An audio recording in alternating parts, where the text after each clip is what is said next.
Hello అండి. అందరూ ఎలా ఉన్నారు? మేమైతే బాగున్నాం. మీరు కూడా బాగుండాలని కోరుకుంటున్నాను. ఈరోజు టాపిక్ ఏంటంటే మనకి డీఎస్సీకి సంబంధించి సోషల్ కంటెంట్ అండి చెప్పడం జరుగుతుంది. చాలా ఇంపార్టెంట్ బిట్స్ మన ఛానెల్‌లో చెప్తున్నామండి. మన కంటెంట్ వైస్ చెప్తున్నాము. అది కూడా మన థర్డ్ క్లాస్ నుంచి స్టార్ట్ చేస్తున్నామండి కంటెంట్ అనేది. ప్రతి సబ్జెక్ట్ కూడా. ఇప్పుడు సోషల్ కూడా మనం థర్డ్ క్లాస్ నుంచి స్టార్ట్ చేసాము. చాలా వీడియోస్ అయిపోయాయి. ముందు వీడియోస్ ఒకసారి చూడండి. ప్రెజెంట్ అవుతూ ఉందండి. చాలా వీడియోస్ చేశాను. ఒక 40 వీడియోస్ ఉంటాయండి. సోషల్‌కి సంబంధించి. అలాగే మన ఛానెల్‌లో తెలుగు కంటెంట్ అనేది కంప్లీట్ చేసామండి. థర్డ్ క్లాస్ నుంచి స్టార్ట్ చేసాము. క్లాస్ వైస్ కూడా చెప్పడం జరిగింది. 8థ్ క్లాస్ వరకు చెప్పాము. అలాగే తెలుగు మెథడాలజీ కూడా కంప్లీట్ చేసాము. ఒకసారి చెక్ చేయండి మన ఛానెల్‌లో. చాలా ఇంపార్టెంట్ బిట్స్ అనేవి చెప్పడం జరుగుతుంది. ఒక ప్లే లిస్ట్ ఉంటుంది. జీడీఎస్ ఛానల్ డీఎస్సీ బిట్స్ అని ఒక ప్లే లిస్ట్ ఉంటుంది. అది ఓపెన్ చేస్తే మనకి డీఎస్సీకి సంబంధించి అన్ని వీడియోస్ కూడా అందులో ఉంటాయి. ఒకసారి చూడండి. చాలా ఇంపార్టెంట్ బిట్స్ అనేవి డైలీ చెప్తున్నాం. ఓకే అండి. ఈరోజు మనకేంటంటే సోషల్ కంటెంట్‌లో ఇదొక లెసన్ అండి. చేనేత వృత్తులు, చేనేత వస్త్రాలు. చేనేత వృత్తులు, చేనేత వస్త్రాలు. ఇదొక లెసన్ అండి. ఈ లెసన్‌కి సంబంధించి బిట్స్ అనేవి ఏ విధంగా వస్తాయో మనం చూద్దాము. ప్రతి బిట్ కూడా లెసన్ వైస్ చెప్తున్నామండి. మీకు చాలా ఈజీగా అర్థమవుతుంది. ఈ లెసన్‌కి ఏ బిట్స్ వస్తాయని అన్నీ కలిపి చెప్పడం లేదండి. ఓకే అండి. ఈ లెసన్‌లో వచ్చే బిట్స్ ఈరోజు మనం చెప్పుకుందాము. చూడండి ఫస్ట్ బిట్టు. వీడియో మాత్రం స్కిప్ చేయకుండా చూడండి. చాలా ఇంపార్టెంట్ బిట్స్. మన రాష్ట్రంలో ఏ తెగవారు బుట్టలల్లి జీవిస్తున్నారు? మన రాష్ట్రంలో ఏ తెగవారు బుట్టలల్లి జీవిస్తున్నారు అని అడుగుతున్నారు. చెంచు వాళ్ళ, ఎరుకుల వాళ్ళ, కొండరెడ్ల, గోండుల ఎవరు బుట్టలల్లి జీవిస్తున్నారు మన రాష్ట్రంలో ఏ తెగవారు అని అడుగుతున్నారండి. మనకి ఇక్కడ ఆప్షన్ 2 అండి. ఎరుకుల కులం వాళ్ళు బుట్టలల్లి జీవిస్తున్నారండి. మన రాష్ట్రంలో అయితే ఎరుకుల వాళ్ళైతే బుట్టలల్లి జీవిస్తున్నారు. అలాగే ఎరుకులు మాట్లాడే భాషలోని మాండలికమైన ఏ భాషా పదాలలోనివి ఎరుకుల మాట్లాడే భాషలోని మాండలికమైన ఏ భాషా పదాలులోనివి అని అడుగుతున్నారండి. తెలుగా, తమిళమా, కన్నడ, పైవన్న అసలు ఏంటి అని అడుగుతున్నారండి. మనకి ఇక్కడ ఆప్షన్ 4 అండి. ఈ 3 లాంగ్వేజ్‌లు కూడా తెలుగు, తమిళం, కన్నడ. ఎరుకులు మాట్లాడే భాషలోని మాండలికమైన తెలుగు, తమిళం, కన్నడ భాష పదాలలోనివండి ఇవన్నీ కూడా. వాళ్ళు మాట్లాడే భాష అనేది ఈ 3 లాంగ్వేజ్‌లు కలుపుకొని వాళ్ళు మాట్లాడడం జరుగుతుంది. నెక్స్ట్ మనకు చూడండి. మూడోది బుట్టలు తయారీలో ఉపయోగించే ముడి పదార్థం లేదా వస్తువు ఏది? బుట్టల తయారీలో వాళ్ళు ఎలాంటి పదార్థాలు లేదా ఎలాంటి వస్తువులు వాడుతారు అని అడుగుతున్నారు. ఫస్ట్ చూడండి ఈత కమ్మల, వెదుర, లేకపోతే కొబ్బరి నారలు లేదా కొమ్మల, లేదా 1 లేదా 2 అసలేంటి వాడుతారు? ఎరుకులు వాళ్ళు బుట్టలు తయారు చేస్తారు కదండీ! ఆ బుట్టల తయారీకి వాడే ముడి పదార్థం లేదా వస్తువులు ఏంటి అని అడుగుతున్నారండి. మనకి ఇక్కడ ఆప్షన్ 4 అండి. 1, 2 అంటే ఈత కమ్మలు అండ్ వెదురు. ఈ 2 ఉపయోగించి వాళ్ళు బుట్టలనేవి తయారు చేస్తూ ఉంటారు. ఎరుకుల కులం వాళ్ళు. నెక్స్ట్ ఆంధ్రప్రదేశ్‌లో చీరలకు ప్రసిద్ధిగాంచిన ధర్మవరం ఏ జిల్లాలో కలదు?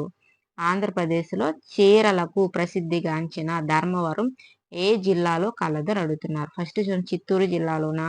గుంటూరు జల్లాలోనా? అనంతపురం జిల్లాలోనా? కడప జిల్లాలోనా? ఏ జిల్లాలో ధర్మవరం ఏ జిల్లాలో కలదు అని అడుగుతున్నారండి. ఇది మనకి ఇక్కడ ఆప్షన్ 3 అనంతపురం అండి. అనంతపురం జిల్లాలో ధర్మవరం అనేది కలదు. ఆంధ్రప్రదేశ్ చీరలకు ప్రసిద్ధిగాంచిన ధర్మవరం మనకి అనంతపురం జిల్లాలో ఉంటుంది. అనంతపురం జిల్లాలో ఉంటుందండి. అలాగే మనకి ఇక్కడ చూడండి ధర్మవరం చీరలను పేకా దారాలను ఏ సాంప్రదాయ పద్ధతిలో నేస్తారు? ధర్మవరం చీరలను పేకా దారాలను ఏ సాంప్రదాయ పద్ధతిలో నేస్తారంటే మనకి ఇక్కడ ఆప్షన్ 2 ఇంటర్లాక్డ్ వెఫ్ట్ టెక్నిక్ అట. ఈ విధంగా వాళ్ళు ఈ పద్ధతులు అనేది వాళ్ళు నేస్తారనమాట. నెక్స్ట్ చూడండి. క్రింది వాటిలో సరైన వాటిని గుర్తించండి. క్రింది వాటిలో సరైన వాటిని గుర్తించండి. ఫస్ట్ చూడండి. రీలింగ్ కేంద్రాల్లో పట్టుగూళ్ళు నుంచి పట్టు దారం తీస్తారు. ఈ దారము కచ్చా పట్టు అని పిలుస్తారు. అలాగే రెండోది కచ్చా పట్టు పోగులను కలిపి పెడతారు. దీన్ని 'ట్విస్టింగ్ సెంటర్‌లో చేస్తారు. పట్టు దారాలకు రంగులు అద్దడాన్ని డయింగ్ అని అంటారు లేదా పైవన్న. ఈ మూడింట్లో ఏవి సరైనవి అంటే మనకి ఇక్కడ ఆప్షన్ 4 అండి, 5 అన్నీని. అంటే రీలింగ్ కేంద్రాల్లో పట్టుగూలు నుంచి పట్టు దారం తీస్తారు. ఈ దారం కచ్చా పట్టు అని పిలుస్తారట. అలాగే కచ్చా పట్టు పోగులను కలిపి పురి పెడతారు. దీన్ని ట్విస్టింగ్ సెంటర్లో చేస్తారు. దీనిని ట్విస్టింగ్ సెంటర్లో చేస్తారట. నెక్స్ట్ పట్టు దారాలకు రంగులు అద్దడాన్ని డైయింగ్ అని అంటారనమాట. పట్టు దారాలకు రంగులు అద్దడాన్ని డైయింగ్ అని కూడా అంటాము. నెక్స్ట్ మనకు 7 చూడండి. కచ్చా పట్టులోని నిలువు దారాలను ఏమని పిలుస్తారు? కచ్చా పట్టులో నిలువుగా ఉండే దారాలను ఏమని పిలుస్తారు అని అడుగుతున్నారు. ఫస్ట్ చూడండి, పొడుగు అంటామా, పేక అంటామా, సప్పూరి అంటామా, లేదా ఏది కాదు ఏమంటాము? కచ్చా పట్టులో నిలువుగా ఉండే దారాలను ఏమని పిలుస్తామంటే మనకు ఆప్షన్ 1 అండి, పొడుగు అంటామండి. కచ్చా పట్టులో నిలువు దారాలను మనం పొడుగు అని పేర్కొంటాము. కచ్చా పట్టులో నిలువు దారాలను పొడుగు అని పిలుస్తాము. అలా కచ్చా పట్టులో అడ్డు దారాలను ఏమని పిలుస్తాము? నిలువు దారాలను అయితే పొడుగు అంటాము. అడ్డంగా ఉండే దారాలను ఏమంటాము? పేక అంటామా, పొడుగు అంటామా, సప్పూరి అంటామా, ఏమంటామా అని అడుగుతున్నారండి. ఈ 4 మనకి ఇక్కడ ఆప్షన్ 1 అండి, పేక అంటాం. నిలువు దారాలు అయితే పొడుగు అంటామండి, నిలువు దారాలని. అలాగే అడ్డు దారాలను అయితే పేక అంటాము. దీన్ని మనం ఏమంటామని? పొడుగు. దీన్ని పేక అని అంటాము కచ్చా పట్టులోని. నెక్స్ట్, భారతదేశంలో చేనేత రంగంలో ప్రథమ స్థానంలో గల రాష్ట్రం ఇది. మన దేశంలో చేనేత రంగంలో ప్రథమ స్థానంలో గల రాష్ట్రం ఏది అని అడుగుతున్నారండి. మహారాష్ట్రమా, పశ్చిమ బెంగాల్, తెలంగాణ లేదా ఆంధ్రప్రదేశ్? ఏ రాష్ట్రం మన దేశంలో చేనేత రంగంలో మొదటి స్థానంలో ఉంది అని అడుగుతున్నారండి. ఈ 4 మనకి ఇక్కడ ఆప్షన్ 2 అండి, పశ్చిమ బెంగాల్ అండి. మనకి ఏంటండి? పశ్చిమ బెంగాల్. పశ్చిమ బెంగాల్ అనేది భారతదేశంలో చేనేత రంగంలో ప్రథమ స్థానంలో ఉంది. నెక్స్ట్, చేనేత రంగంలో ఆంధ్రప్రదేశ్ స్థానం ఎంత? చేనేత రంగంలో ఆంధ్రప్రదేశ్ మన దేశంలో ఏ స్థానంలో ఉంది అని అడుగుతున్నారండి. 1వ స్థానంలోనా, 2వ స్థానంలోనా, 3వ స్థానంలోనా, 4వ స్థానంలోనా? ఏ స్థానంలో ఉందంటే మనకి ఇక్కడ ఆప్షన్ 2 అండి, 2వ స్థానం ఉంది. ఫస్ట్ అయితే మనకి చేనేత రంగంలో అయితే పశ్చిమ బెంగాల్ ఫస్ట్ స్థానం ఉంది. 2వ స్థానంలో ఏంటి ఉందంటే మన ఆంధ్రప్రదేశ్ అనేది ఉంది. ఆంధ్రప్రదేశ్ అనేది మనకి సెకండ్ స్థానంలో ఉంది చేనేత రంగంలో. తర్వాత పొడుగు గల మరో పేరు లేదా పొడుగును ఇలా కూడా వ్యవహరిస్తారు. పొడుగు అంటే ఏం తెలుసు కదండి, మనకి నిలువుగా ఉండే దారాన్ని పొడుగు అని అంటాం, మనం ముందే నేర్చుకున్నాము. పొడుగు గల మరో పేరు లేదా పొడుగుని ఇలా కూడా వ్యవహరిస్తారు. ఏం పొడుగుకు మరొక పేరు ఏంటి అని అడుగుతున్నారు. పేక, వెఫ్ట, వార్ఫా, లేకపోతే ఏది కాదు. పొడుగు అనే పదానికి మరొక పేరు ఏంటి అంటే మనకి ఇక్కడ ఆప్షన్ 3 అండి, వార్ఫ్ అండి, వార్పు. పొడుగుకు మరొక పేరు ఏంటంటే వార్పు. పొడుగుకి మరొక పేరు ఏంటండి? వార్పు. 12 చూడండి, పేక గల మరొక పేరు ఏంటండి? పొడుగుకి అయితే వార్పు అండి. పేక గల మరొక పేరు ఏంటి? వెఫ్ట, వార్ఫా, పొడుగా, ఏది కాదు అసలు. పేకకు గల మరొక పేరు ఏంటి అంటే మనకి ఇక్కడ ఆప్షన్ 1 అండి, వెఫ్ట్. వెఫ్ట్ అండి. పేకకు గల మరొక పేరు వెఫ్ట్. అలాగే పొడుగు గల మరొక పేరు వార్ఫ్. చూసుకోండి, చాలా ఇంపార్టెంట్ అండి. పేక గల మరొక పేరు వెఫ్ట్. పొడుగు గల మరొక పేరు ఏంటంటే పొడుగు గల మరొక పేరు వార్ఫ్. నెక్స్ట్, చేనేత కుటుంబ సభ్యులు రోజుకు ఎన్ని గంటలు పనిచేస్తారు? చేనేత కుటుంబ సభ్యులు రోజుకు ఎన్ని గంటలు పనిచేస్తారని అడుగుతున్నారు. ఫస్ట్ చూడండి, 10 నుంచి 12 గంటలు, 12 నుంచి 15 గంటలు, 5 నుంచి 8 గంటలు, 11 నుంచి 12 గంటలు. ఎన్ని గంటలు పనిచేస్తారు చేనేత కుటుంబ సభ్యులు అని అడుగుతున్నారండి. మనకి ఇక్కడ ఆప్షన్ 2 అండి, 12 నుంచి 15 గంటలు పనిచేస్తారు. చేనేత కుటుంబ సభ్యులు రోజుకు 12 నుంచి 15 గంటలు పనిచేస్తారనమాట. చేనేత కుటుంబ సభ్యులు రోజుకు 12 నుంచి 15 గంటలు పనిచేస్తారు. నెక్స్ట్ 14 చూడండి, చేనేత చీరలకు దాదాపు 10 చీరలు నేయడానికి డిజైన్ బట్టి పట్టే సమయం ఎంత? అంటే చేనేత చీరలకు దాదాపు 10 చీరలు నేయడానికి అంటే డిజైన్ బట్టి పట్టే సమయం ఎంత అని అడుగుతున్నారండి. ఫస్ట్ చూడండి, 10 నుంచి 20 రోజులు, 25 నుంచి 30 రోజులు, 30 నుంచి 40 రోజులు, 40 నుంచి 50 రోజులు. అంతలో ఎన్ని రోజులు పడతాయి 10 చీరలు నేయడానికి డిజైన్ బట్టి అని అడుగుతున్నారండి. చేనేత చీరలకు మనకి ఇక్కడ ఆప్షన్ 4 అండి. 40-50 రోజులు పడుతుందండి. 10 చీరలు నేయడానికి అది డిజైన్ బట్టి చేనేత చీరలకు డిజైన్ బట్టి 10 చీరలు నేయడానికి 40-50 రోజులు సమయం అనేది పడుతుంది. ఆంధ్రప్రదేశ్‌లో చూడండి ఇక్కడ మనకి ఆంధ్రప్రదేశ్‌లో ఆంధ్రప్రదేశ్ చేనేత చీరలకు సంబంధించిన సరైన జిల్లాను గుర్తించండి. ఈ క్రింది వాటిలో ఆంధ్రప్రదేశ్‌లో చేనేత చీరలకు సంబంధించిన సరైన జిల్లా ఏ జిల్లాలో చేనేత చీరలనేవి ఎక్కువగా నేస్తారు అని అడుగుతున్నారండి. మనకి ఇక్కడ చూడండి ఉప్పాడ తూర్పుగోదావరి జిల్లా, మంగళగిరి కృష్ణా జిల్లా, పొందూరు శ్రీకాకుళం జిల్లా అసలు లేదా పైవన్నీనా అసలు మన ఆంధ్రప్రదేశ్ రాష్ట్రంలో చేనేత చీరలకు ప్రసిద్ధిగాంచిన జిల్లా ఏది అంటే మనకి ఇక్కడ ఆప్షన్ 4 అండి పైవన్నీ. మనకి ఉప్పాడ చీరలు అనేవి ఇవి కూడా చేనేత చీరలు. ఇది తూర్పు గోదావరి జిల్లాలో ఉంటుందండి. అలాగే మంగళగిరి అండి ఇది కృష్ణా జిల్లాలో ఉంటుంది. ఇది కూడా చేనేత చీరలకు ప్రసిద్ధిగాంచినది. అలాగే పొందూరు అండి ఇది శ్రీకాకుళం జిల్లా. ఇది కూడా మనకి చేనేత చీరలకు ప్రసిద్ధిగాంచింది. ఈ 3 జిల్లాలో కూడా మనకి చేనేత చీరలు అనేవి మన ఆంధ్రప్రదేశ్‌లో నేయడం జరుగుతుందండి. నెక్స్ట్ మనకి 16వది లాస్ట్ బిట్ ఈ లెసన్‌కి సంబంధించి ఇటీవల కాలంలో పేటెంట్ హక్కు పొందిన మన రాష్ట్ర చీరలు ఏ ప్రాంతంకు చెందినవి? ఇటీవల కాలంలో పేటెంట్ హక్కు పొందిన మన రాష్ట్ర చీరలు ఏ ప్రాంతంకు చెందినవి అని అడుగుతున్నారు. ఫస్ట్ చూడండి మంగళగిరిక, వెంకటగిరిక, ధర్మవరంక, శ్రీకాళహస్తిక దేనికి అసలు పేటెంట్ హక్కు పొందిన చీరలు ఏంటి అని అడుగుతున్నారండి. మనకి ఇక్కడ ఆప్షన్ 3 అండి ధర్మవరం. ఇటీవల కాలంలో పేటెంట్ హక్కు పొందిన మన రాష్ట్రం చీరలు ధర్మవరం ప్రాంతంకు చెందినవండి. ఏ ప్రాంతంకు చెందినవండి? ధర్మవరం ప్రాంతానికి చెందినవి. ఇటీవల కాలంలో పేటెంట్ హక్కు పొందిన మన రాష్ట్ర చీరలు ధర్మవరం ప్రాంతానికి చెందినవి. ఇదండి ఈరోజు మనకి ఈ లెసన్‌కి సంబంధించి బిట్స్. మళ్ళీ మనం వేరే లెసన్ అండి వీడియో చిన్నది కాబట్టి ఇంకో లెసన్ కూడా మనం చెప్పుకుందామండి. ఇది రవాణా వ్యవస్థ ప్రాధాన్యత. వీడియో మాత్రం స్కిప్ చేయకుండా చూడండి. చాలా ఇంపార్టెంట్ బిట్స్ మన ఛానల్లో చెప్తున్నాం. స్కిప్ చేయొద్దు. లెసన్ వైజ్ చెప్తున్నాము. లైక్ చేసి సపోర్ట్ చేయండి. రెండో లెసన్ ఏంటంటే రవాణా వ్యవస్థ ప్రాధాన్యత. దీని గురించి మనం బిట్స్ అనేవి ఇప్పుడు చెప్పుకుందాం. ఇవి కూడా తక్కువ బిట్సే వస్తాయండి. చూడండి దేని ఆవిష్కరణతో రవాణా రంగంలో అనేక మార్పులు వచ్చాయి? దేని ఆవిష్కరణతో రవాణా రంగంలో అనేక మార్పులు వచ్చాయి అని అడుగుతున్నారండి.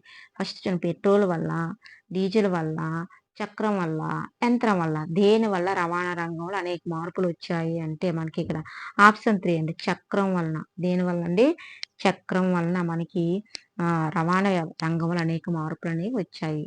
దేని ఆవిష్కరణ అంటే చక్రం ఆవిష్కరణతో రవాణా రంగంలో అనేక మార్పులు అనేవి వచ్చాయి. నెక్స్ట్ ఒక ప్రదేశం నుంచి మరొక ప్రదేశానికి వెళ్ళే వాటిని ఏమంటాము? ఒక ప్రదేశం నుంచి మరొక ప్రదేశానికి వెళ్ళే వాటిని ఏమంటారు అని అడుగుతున్నారు. ఫస్ట్ ట్రాఫిక్ అంటామా, రద్దీ అంటామా, కాలుష్యం అంటామా, రహదారి అంటామా? ఏమంటామండి? ఒక ప్రదేశం నుంచి మరొక ప్రదేశానికి వెళ్ళే వాటిని ఏమంటామంటే ట్రాఫిక్ అని అంటాము. ఆప్షన్ 1 అనేది మనకు కరెక్ట్ అవుతుంది. ట్రాఫిక్. ట్రాఫిక్ నియమ నిబంధనలు సరళంగా, స్పష్టంగా వివరించి తెలియజేయడాన్ని ఏమంటారు? ట్రాఫిక్ నియమ నిబంధనలు సరళంగా, స్పష్టంగా వివరించి తెలియజేయడాన్ని ఏమంటారు? ట్రాఫిక్ రద్దీ అంటామా? ట్రాఫిక్ శిక్షణ అంటామా? ట్రాఫిక్ రవాణా అంటామా? ట్రాఫిక్ విద్య అంటామా? ఏమంటాము అని అడుగుతున్నారండి. మనకి ఇక్కడ ఆప్షన్ 4 అండి ట్రాఫిక్ విద్య అని అంటాము. ట్రాఫిక్ నియమ నిబంధనలు సరళంగా, స్పష్టంగా వివరించి తెలియజేయడాన్ని మనం ట్రాఫిక్ విద్య అంటాము. చూడండి ట్రాఫిక్ నియమ నిబంధనలు సరళంగా, స్పష్టంగా వివరించి తెలియజేయడాన్ని మనం ట్రాఫిక్ విద్య అని అంటాము. ఏ వయసు వారు ఎక్కువ ప్రమాదాలను ఎదుర్కోవలసి వస్తుంది? ఏ వయసు వారు ఎక్కువ ప్రమాదాలను ఎదుర్కోవలసి వస్తుందని అడుగుతున్నారు. ఫస్ట్ చూడండి 95-100 సంవత్సరాల, 85-90 సంవత్సరాల, 50-55 సంవత్సరాల, 25-30 సంవత్సరాలు. ఏ వయసు వారికి ఎక్కువ ప్రమాదాలు అనేవి జరుగుతున్నాయి అని అడుగుతున్నారండి. మనకి ఇక్కడ ఆప్షన్ 4 అండి. 25-30 సంవత్సరాల వయసు వారు ఎక్కువ ప్రమాదాలను ఎదుర్కోవలసి అంటే యాక్సిడెంట్లు అనేవి ఎక్కువ వీళ్ళు మాత్రమే 25-30 సంవత్సరాల మధ్య వయసు వాళ్ళే ఎక్కువ యాక్సిడెంట్లు అవ్వడం అనేది జరుగుతుంది. నెక్స్ట్ మనకు 5వ చూడండి. ఇది లేకుండా వాహనాలు నడపరాదు. ఏమి లేకుండా మన వాహనాలు నడపరాదు అని అడుగుతున్నారండి. ఫస్ట్ చూడండి driving licence, petrol, diesel, traffic. ఏది లేకుండా మనం వాహనాలు నడపరాదు అంటే మనకి ఇక్కడ ఆప్షన్ 1 అండి. Driving licence. డ్రైవింగ్ లైసెన్స్ ఉంటేనే మనం వాహనాలను నడపాలి. లేకపోతే వాహనాల్ని నడపకూడదు. డ్రైవింగ్ లైసెన్స్ లేకపోతే వాహనాలను నడపరాదు. నెక్స్ట్ 6 చూడండి. డ్రైవింగ్ నేర్చుకుంటకు ఎన్ని నెలల కాల పరిమితితో లెర్నర్ లైసెన్స్ జారీ చేస్తారు? డ్రైవింగ్ నేర్చుకుంటకు ఎన్ని నెలల కాల పరిమితితో లెర్నర్ లైసెన్స్ జారీ చేస్తారని అడుగుతున్నారండి. ఫస్ట్ చూడండి 2 నెలల, రెండోది 4 నెలల, మూడోది 6 నెలల లేదా 12 నెలల. ఎన్ని నెలలకు మనకి లెర్నర్ లైసెన్స్ అని జారీ చేస్తారు అని అడుగుతున్నారండి. మనకి ఇక్కడ ఆప్షన్ 3 అండి. 6 నెలలు. డ్రైవింగ్ నేర్చుకున్నటకు 6 నెలల కాల పరిమితితో లెర్నర్ లైసెన్స్ జారీ చేస్తారు. డ్రైవింగ్ నేర్చుకున్నటకు మనకి 6 నెలల కాల పరిమితితో లెర్నర్ లైసెన్స్ అనేది జారీ చేస్తారు. నెక్స్ట్ 7 చూడండి. తాత్కాలిక లైసెన్స్ జారీ చేసిన ఎన్ని నెలల తర్వాత శాశ్వత లైసెన్స్ పొందుటకు అర్హత లభిస్తుంది? తాత్కాలిక లైసెన్స్ జారీ చేసిన ఎన్ని నెలల తర్వాత శాశ్వత లైసెన్స్ పొందుటకు అర్హత లభిస్తుంది అని అడుగుతున్నారండి. ఫస్ట్ చూడండి 1 నెల, రెండోది 2 నెలలు, మూడోది 3 నెలలు, నాలుగోది 4 నెలలు. ఎన్ని నెలలని అడుగుతున్నారండి. మనకి ఇక్కడ ఆప్షన్ 1 అండి. 1 నెల. తాత్కాలిక లైసెన్స్ జారీ చేసిన మనకి 1 నెల తర్వాత శాశ్వత లైసెన్స్ పొందుటకు అర్హత అనేది లభిస్తుంది. తాత్కాలిక లైసెన్స్ జారీ చేసిన 1 నెల తర్వాత అంటే శాశ్వత లైసెన్స్ పొందుటకు అర్హత అనేది లభిస్తుంది. నెక్స్ట్ మనకు చూడండి 8వది 50 సీసీ కంటే ఎక్కువ సామర్థ్యం ఉన్న వాహనాలను నడుపుటకు ఉండవలసిన కనీస వయసు ఎన్ని సంవత్సరాలు? 50 సీసీ కంటే ఎక్కువ సామర్థ్యం ఉన్న వాహనాలను నడుపుటకు ఉండవలసిన కనీస వయసు ఎన్ని సంవత్సరాలు అని అడుగుతున్నారండి. ఫస్ట్ చూడండి 15 సంవత్సరాలు, 18 సంవత్సరాలు, 12 సంవత్సరాలు, 8 సంవత్సరాలు. ఎన్ని సంవత్సరాలు? 50 సీసీ కంటే ఎక్కువ సామర్థ్యం ఉన్న వాహనాలు నడుపుటకు ఉండవలసిన కనీస వయసు ఎన్ని సంవత్సరాలు అంటే మనకి ఇక్కడ ఆప్షన్ 2 అండి. 18 సంవత్సరాలు.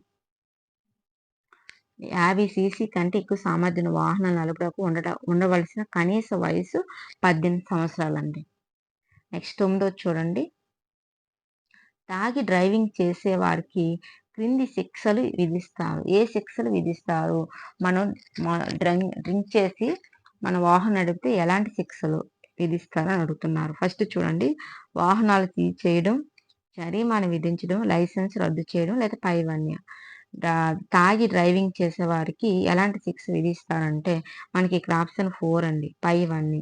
తాగి డ్రైవింగ్ చేస్తే వాహనాలను సీజ్ చేస్తారు, జరిమానా విధిస్తారు, లైసెన్స్ కూడా రద్దు చేస్తారు. ఈ 3 కూడా చేస్తారండి తాగి డ్రైవింగ్ చేస్తే. నెక్స్ట్ మనకు 10వది చూడండి. లైసెన్సులను ఎప్పుడు రద్దు చేసే అధికారాన్ని ప్రాంతీయ ట్రాన్స్పోర్ట్ అధికారి కలిగి ఉంటాడు? లైసెన్స్ని ఎప్పుడు రద్దు చేసే అధికారాన్ని ప్రాంతీయ ట్రాన్స్పోర్ట్ అధికారి కలిగి ఉంటాడని అడుగుతున్నాడు. ఫస్ట్ చూడండి. ఒక వ్యక్తి నిత్య తాగుబోతు అయినప్పుడు, రెండోది రిజిస్ట్రేషన్ చేయించకుండా వాహనాలు నడిపినప్పుడు, మూడోది వాహనాన్ని నేరపూరిత విషయాలకు ఉపయోగించినప్పుడు లేదా పైవన్న. ఎప్పుడు అతని యొక్క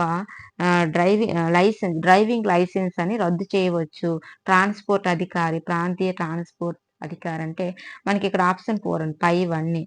ఇవి ఏ ఉన్నా సరే అతనికి డ్రైవింగ్ లైసెన్స్ అనేది రద్దు చేయడం జరుగుతుంది. ఏంటది? ఒక వ్యక్తి నిత్యం తాగుబోతు అయినప్పుడు అతని యొక్క డ్రైవింగ్ లైసెన్స్ అనేది రద్దు చేయవచ్చు. నెక్స్ట్ రిజిస్ట్రేషన్ చేయకుండా వాహనాలు నడిపినప్పుడు కూడా అతని యొక్క డ్రైవింగ్ లైసెన్స్ అనేది మనం రద్దు చేయవచ్చు. నెక్స్ట్ వాహనాన్ని నేరపూరిత ఏదైనా తప్పులకి వాడినప్పుడు కూడా మనము ఈ డ్రైవింగ్ లైసెన్స్ అనేది రద్దు చేస్తారండి. ఇదండి ఈరోజుకి సంబంధించిన వీడియో. 2 లెసన్స్ ఈరోజు కవర్ చేసాము.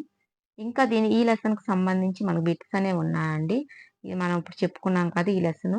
రవాణా వ్యవస్థ ప్రాధాన్యత. రేపు కూడా ఈ లెసన్‌కి సంబంధించి మనకి ఒక 13 బిట్స్ ఉన్నాయండి. అవి మనం రేపు చెప్పుకుందాము. అది వేరే లెసన్. 2 కూడా మనం చెప్పుకుందామండి. వీడియో మొత్తం స్కిప్ చేయకుండా చూడండి. చాలా ఇంపార్టెంట్ బిట్స్ మన ఛానల్‌లో చెప్తున్నాం. డైలీ వీడియోస్ అనేవి పెడుతున్నాము. ఒకసారి చెక్ చేయండి. ఓకే అండి. రేపు మళ్ళీ మరొక వీడియోతో కలుసుకుందాం. వీడియో లైక్ చేసి సపోర్ట్ చేయండి ఫ్రెండ్స్. చాలా ఇంపార్టెంట్ బిట్స్ చెప్తున్నాను. లైక్ చేసి సపోర్ట్ చేస్తేనే నాకు చెప్పడానికి ఇంట్రెస్ట్ కూడా ఉంటుందండి. ఓకే అండి. Thank you.